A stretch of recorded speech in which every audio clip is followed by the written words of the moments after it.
Hi అండి. చూడండి, వారం రోజులు కురుస్తున్న వర్షానికి చెట్లన్నీ ఎలా పడిపోయాయో పత్తి చేను.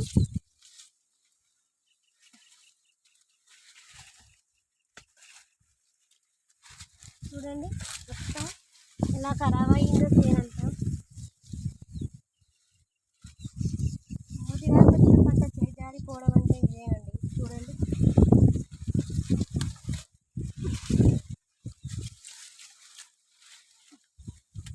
చూడ కాక అంతా ఎలా రాలిపోయిందో, కాయలన్నీ పారిపోయాయి. చూడండి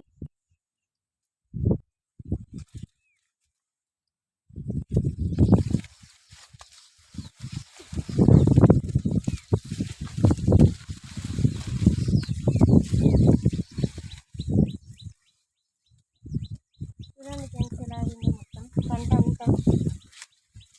రైతు కష్టానికి ఒక లైక్ చేయండి.